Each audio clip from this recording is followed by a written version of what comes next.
Alors nous sommes dimanche 25 septembre 2011, je suis à Lomé, je suis avec Olivier, un Zémidjan qui m'a transporté hier jusqu'au palais des congrès de Lomé.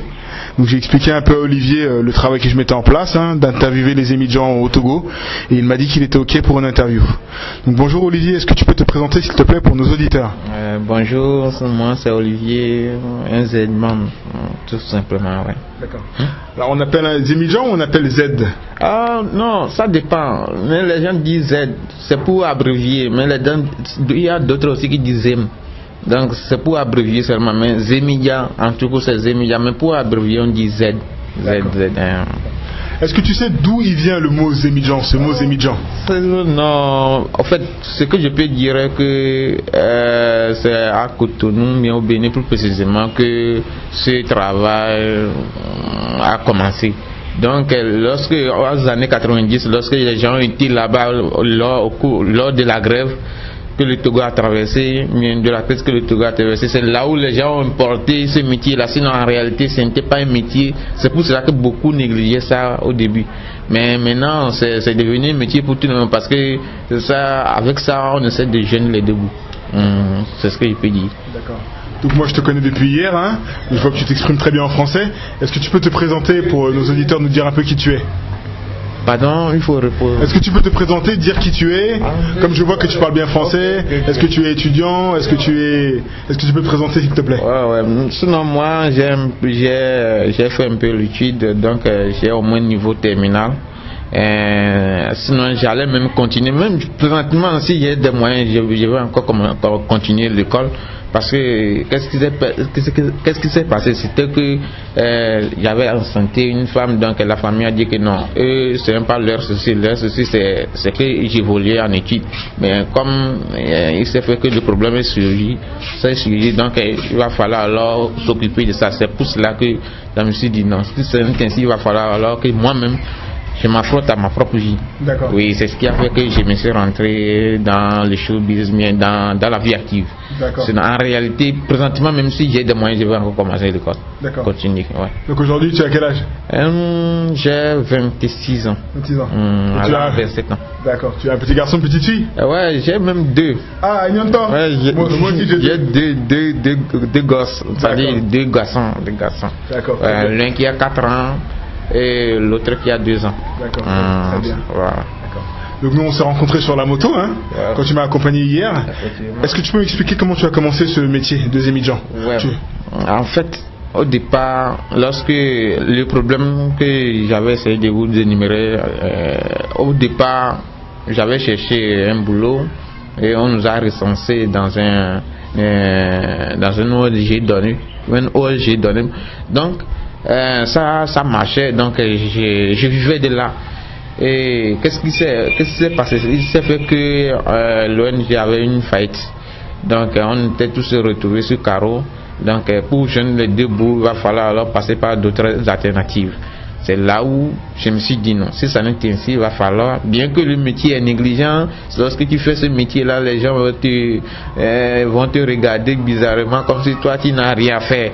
Donc j'avais raconté quelqu'un, je lui ai dit non, que pardon, est-ce qu'il pouvait m'aider? Il a accepté de m'aider en payant la moto, il me l'a campé et voilà, je suis rentré dans les airs. Ouais. Ça fait 4 ans que tu as commencé? Non, ça ne fait pas 4 ans. Ça fait à peu près 1 an, 2 mois, 3 semaines, 2 jours. Je compte tout. Ouais. D'accord. Ouais. Okay. Est-ce que tu te souviens de ton tout premier client? Oh, mon frère, c'était une femme là. C'était une femme même. Le jour là, parce que on conduisait à moto, mais pas celle-ci, parce que c'est les maths. Moi-même j'avais une maths. Quand l'ONG m'avait payé. Donc, comme c'était la première fois, elle me disait non, il fallait que j'allais mollo. J'ai dit non, tant problème, étant donné qu'elle est déjà assise, elle a déjà pris place, donc on ira. Et on essayait d'amuser, de nous taquiner un peu jusqu'à ce qu'on est arrivé à notre destination. C'était une femme, une grosse même, une grosse. D'accord. Donc depuis cette année qui a écoulé, quel bilan tu peux faire de ton travail, un bilan général? Sincèrement, le travail m'a beaucoup aidé. m'a beaucoup aidé. Parce que, pourquoi je dis cela? Il s'est fait que mes 2 enfants étaient tombés subitement malades. Et parce que chez nous ici, si toi-même tu n'as pas les moyens, tu ne peux jamais, tu ne peux même pas me dire que non, tu vas avoir confiance en quelqu'un. Non, non, non. Lorsque tu vas, la personne aussi va essayer de te conter ses problèmes. Donc là, tu ne peux pas. Donc, c'est par là que j'ai pu amener même mes enfants même à l'hôpital. Même à l'hôpital, même les enfants sont là-bas, mais j'ai fait Zemia, j'allais, je paye un peu, je reviens, parfois même, je rentre à la maison 1h du matin parfois. Ça fait que je suis fatigué, non. Même auparavant, j'avais même la forme, mais compte tenu du fait que j'utilisais beaucoup d'énergie, ça fait que je me suis maigri maintenant. Sinon, le Zemia là m'a aidé aussi en quel sens? C'est-à-dire mon beau-père aussi avait succombé en Afrique ici, lorsqu'il y a funérailles, c'est une sorte, oui. C'est l'homme qui prend en charge toute la dette de la femme là. Donc ça fait que ça m'a beaucoup bouleversé, mais c'est les aléas de la vie. Tout à fait. Les aléas donc c'est ce que je peux dire. D'accord. Voilà. Là, tu as tiré un bilan positif globalement de ton activité. Qu'est-ce qui est négatif, si on peut dire les choses comme ça, dans le métier des Zemidjan? Voilà, ce qui est négatif est que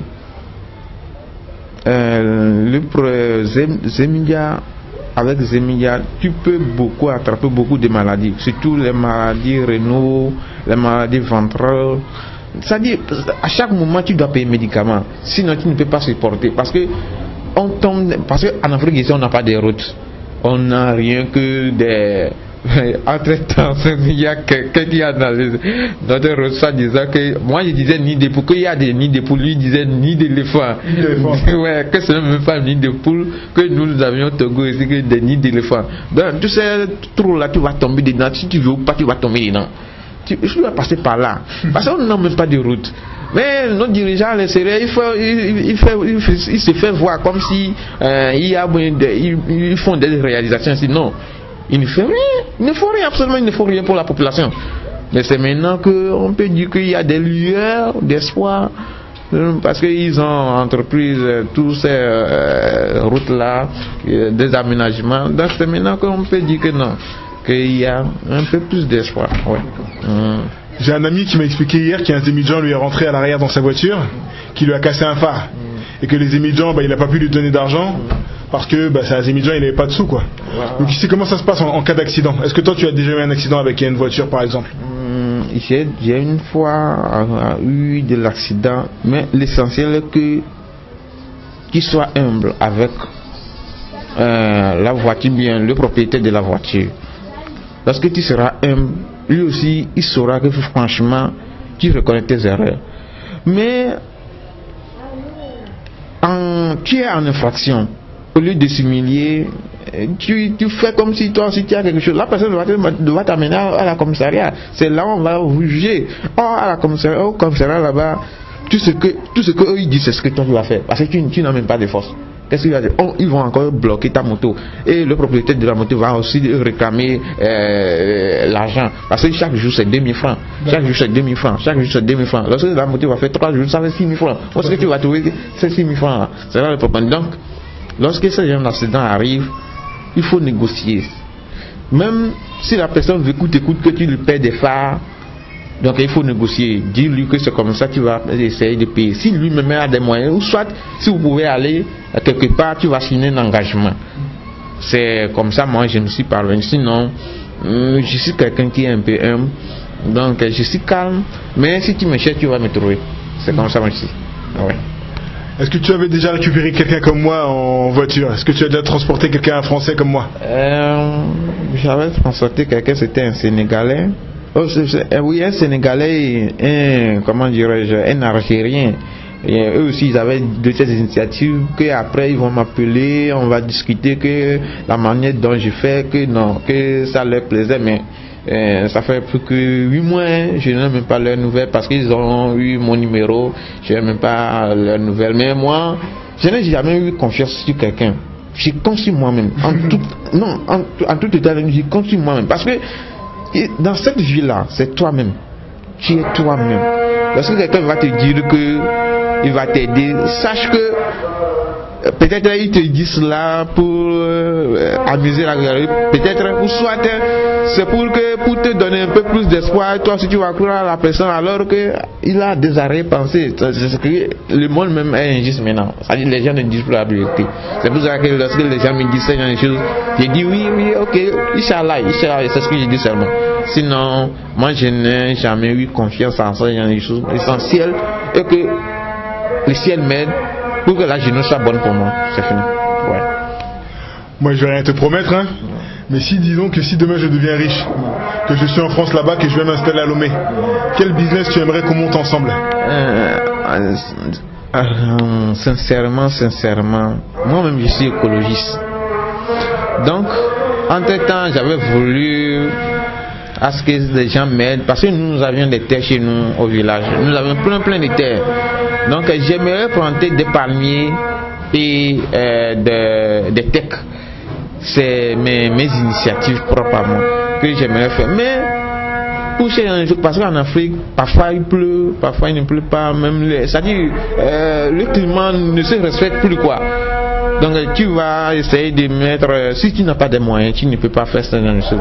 Donc présentement là où je suis, j'aimerais avoir un parmerin en plus de ça.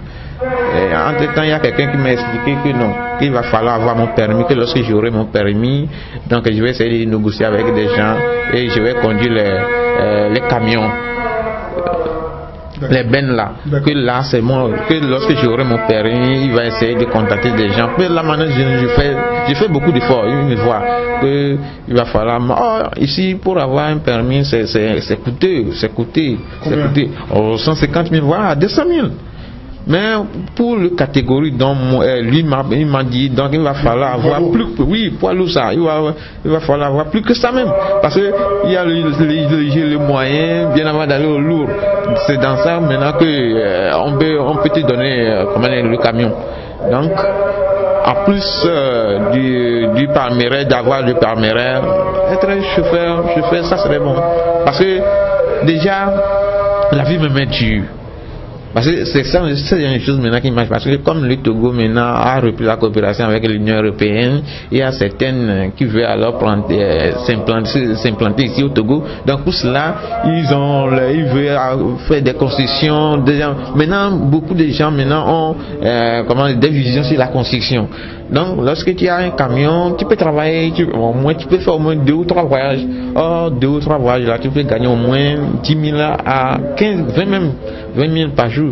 Donc là c'est mieux. Tu peux subvenir à tes besoins, même nourrir toute la famille sans que tu ne t'inquiètes même pas. Ouais. Okay. Alors, est-ce qu'il y a des questions que je ne t'ai pas posées que tu aurais aimé que je te pose? Oh non, donc, vous êtes journaliste, donc parce que les journalistes c'est-à-dire ils posent toujours des questions pertinentes. Mais ces questions-là, pour nous, ça ne signifie rien, mais pourtant, eux, ils travaillent avec ça. Donc toi tu es dans la matière, donc je ne peux pas dire que non, je vais te dire non, pose-moi ces questions. Non, c'est à toi de me poser des questions. Moi je suis dispo. Ouais, je suis dispo à toi. Non, n'importe quelle question, moi je vais répondre. Quelle question je vais te poser?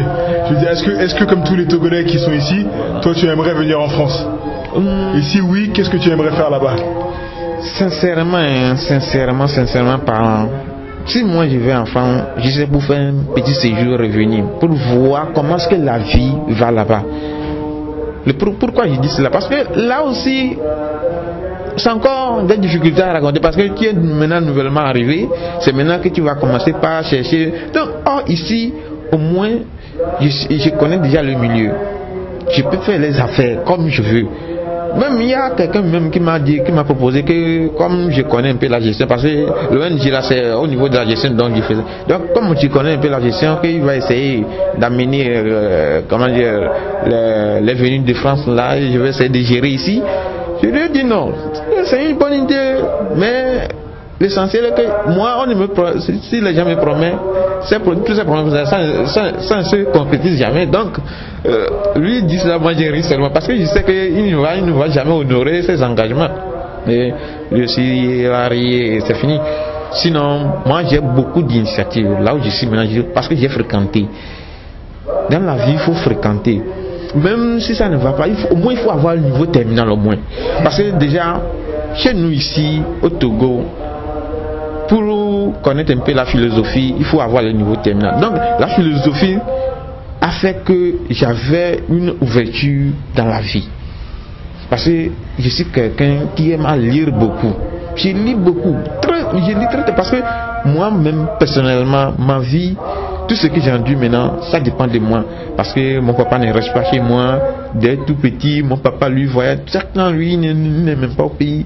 Donc, le fait de lire, ça fait que je rencontre beaucoup de choses dans les livres. Ça fait que moi-même, je m'entretiens avec ces choses-là. Donc, dire que c'est quelqu'un qui m'a élevé. En fait, ma maman m'a arrêté, mais je ne peux jamais nier cela. Ouais. Ma maman m'a arrêté, elle m'a donné une vie que je ne peux jamais dire que quoi.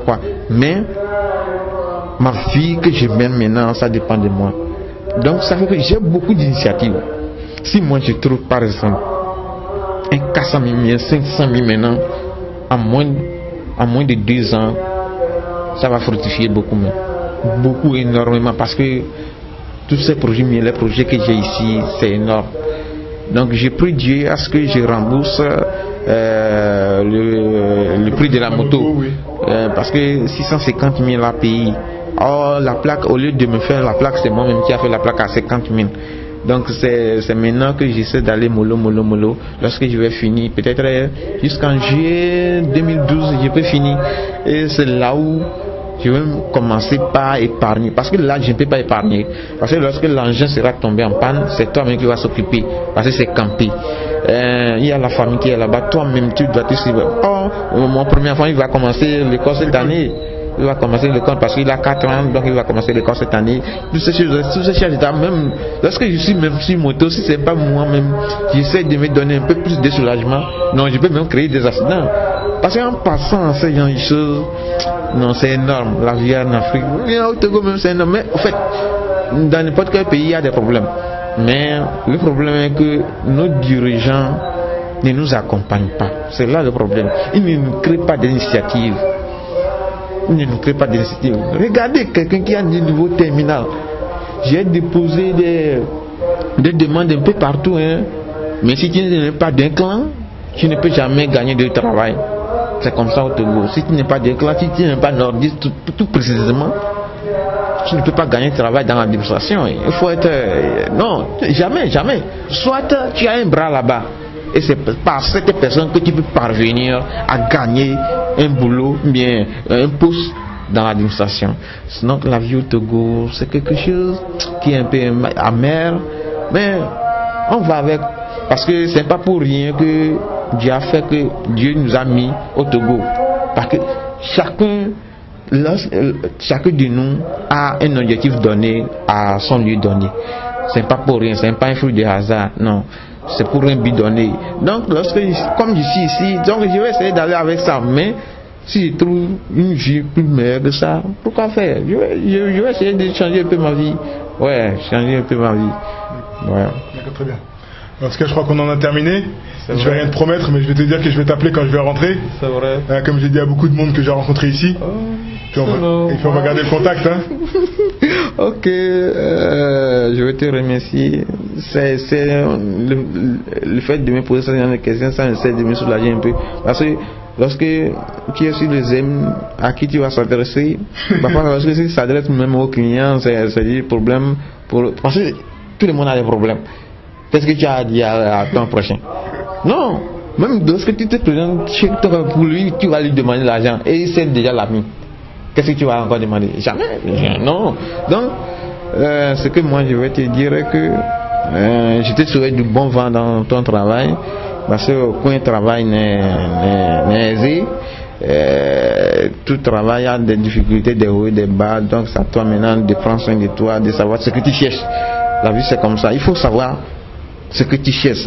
Il y a un objectif donné pour ta vie, sache que tu vas réussir. Quand ça soit bêta, tu vas réussir. Et peu à peu, ce projet que tu as mis en place, si vraiment ça peut évoluer, que des gens peuvent t'aider à nous venir en aide, ça nous fera beaucoup plaisir. Pourquoi pas, ça nous fera beaucoup plaisir? Parce que on veut avoir une vie un peu plus décente que ce qu'on vit. C'est ça, vraiment c'est misérable ce qu'on nous vivons ici. C'est très très misérable. Mais quoi faire? Dieu est grand. Donc Olivier, je te remercie beaucoup. Oh, c'est gratuit, c'est gratuit. Ok, je te dis à très bientôt. Ok, très très bientôt. Bye bye. Bye. Alors, sans bien délai, je suis toujours à Lomé. Nous sommes mardi 27 septembre 2011. Il est approximativement midi. Et donc j'ai retrouvé Olivier aujourd'hui, qui m'a accompagné donc dans un coin de Lomé. Et Olivier, donc notre Zemi Jean-Man, l'intellectuel, notre écologiste dans l'âme, m'a dit qu'il avait oublié de me fournir certains éléments la dernière fois. Donc Olivier, bonjour. Bonjour famille. Comment ça va? Oh, pas mal, on se défend pas mal, grâce à la divinité divine, quoi. Voilà. D'accord. Donc tu m'as dit que tu avais des informations supplémentaires à me donner. Ouais, ces informations supplémentaires sont que, ça dit, ici à Lomé, bien que la vie est difficile, mais personne ne se défend pas mal. Mais il s'est fait que j'ai oublié certaines choses qui ne sont autres que, ça dit, lorsqu'il pleut, les aidements souffrent énormément. Ils souffrent énormément. Là où ils vont se cacher, ils ne trouvent même pas. On en fait des démarches vers le ministère des Transports. Non. Le gouvernement, ils ont promis des tas de choses, mais pourtant ils ne font rien. Donc, je lance un appel à toutes les gens de bonne volonté qui peuvent alors nous aider en nous construisant des hangars tout autour des routes pour que lorsqu'il pleut, on pouvait alors se réfugier. Lorsqu'il fait chaud, lorsqu'il est à midi, on peut alors se réfugier. Donc cet appel-là va à tout le monde qui pouvait alors nous aider. Et de deux, bien que notre gouvernement maintenant il prend conscience de la population, mais les problèmes sont colossaux. Les problèmes sont énormes, ils sont énormes. Bien qu'on a des ressources. Il y a le phosphate qui est là-bas, il y a le port autonome qui engendre plus de 2 milliards par jour. Mais pourtant, on est combien? 56 600 km d'un pays et 6 millions d'habitants. Mais le gouvernement n'arrive pas à supporter cette petite misérable population-là. Donc, c'est à vous maintenant de nous aider parce qu'on n'a pas de moyens. Et Dieu vous aidera et il vous inspirera à nous aider. C'est ce que j'ai aussi à ajouter. Mais la question que je vais te poser, c'est bien que moi je suis en France, ok, mais est-ce que, tu sais, il y a un politicien américain qui a dit, avant de demander ce que l'État peut faire pour toi, demande-toi ce que tu peux faire pour ton pays. Voilà. D'accord. Voilà. Je ne sais plus si c'est Kennedy ou autre. Voilà. Est-ce que les Aidman s'organisent eux-mêmes pour essayer de mettre en place des hangars où ils attendent que tout tombe de la France sous prétexte que dans leur pays ils souffrent? Non, c'est pas que nous-mêmes nous ne s'organisons pas. On le fait, mais les choses sont chères. Pour pouvoir gagner un demi-franc par jour, c'est énorme. On s'organise. C'est pas qu'on s'organise. Premièrement, il faut payer le propriétaire. Après avoir payé le propriétaire, toi-même il faut chercher quelque chose pour pouvoir nourrir la famille. Parfois on cotise 500 francs, chaque mois 500 francs. Mais 500 francs là, lorsqu'on va faire un hangar, après approximativement on aura 400 000, 300 000 francs CFA pour pouvoir construire un hangar. Tu vois, maintenant, le coût est énorme. Parfois même 800 000, ça dépend de l'élargissement du hangar. Donc le coût est énorme. C'est pas qu'on ne s'organise pas, on s'organise, mais les hangars que nous-mêmes nous avions construits, c'est peu. Donc on veut alors des apports des gens de bonne volonté pour qu'on puisse alors parvenir à épargner ce mal-là. Ouais. Sinon c'est pas qu'on ne s'organise pas. Nous-mêmes on fait des efforts, mais c'est que ça n'atteint pas. D'accord. Voilà. Ok, très bien. Ok, parfait. Donc est-ce que tu as autre chose à dire, Olivier? Ouais. Je suis quelqu'un qui est très très ambitieux, bien que je fais Z, mais je suis très très ambitieux. Moi-même je suis écologiste. Je suis écologiste et je veux planter des arbres parce que nous avions des terrains ici, des terrains énormes. Nous avions des terrains, mais ces terrains sont là, vierges, sans rien faire. Donc si on pouvait trouver des gens qui pouvaient alors nous aider à planter des arbres pour que ces arbres-là essaient de contribuer à la nature, ça nous ferait beaucoup plaisir. Ouais, sinon, moi personnellement, je suis ambitieux, mais c'est compte tenu des moyens, les moyens sont limités pour pouvoir parvenir à ces ambitions-là. Voilà. Bah, en tout cas, bah, on va essayer de Jack Baba. Hein. Oh, yo, mille Jack Baba, oui, Jack Baba, ouais. Jack Baba, ça signifie on va faire des efforts. Ouais, voilà. Bah, merci beaucoup, Olivier. Passe une bonne journée. Ouais, merci Fambi. Dieu t'aidera à continuer dans ton temps parce que ce n'est pas aisé à circuler de pays en pays, avoir tous ces genres de propos-là. Non, ce n'est pas aisé, mais Dieu va t'aider. Il va te donner de longue vie aussi pour que tu puisses persévérer dans ce que tu fais. Ok. Akpe Kaka, qui signifie merci beaucoup. Voilà. Et Olivier m'a dit Akpe Moulo, ça signifie Akpe Moulo. Oui. Akpe Kaka, Akpe na Ochan Fambi. Ça veut dire tout simplement merci à toi Fambi aussi. Ok. Voilà. Allez, bye bye. Bye. Ma Onyega. Ok. Ça veut dire Dieu est grand. Ok. Voilà.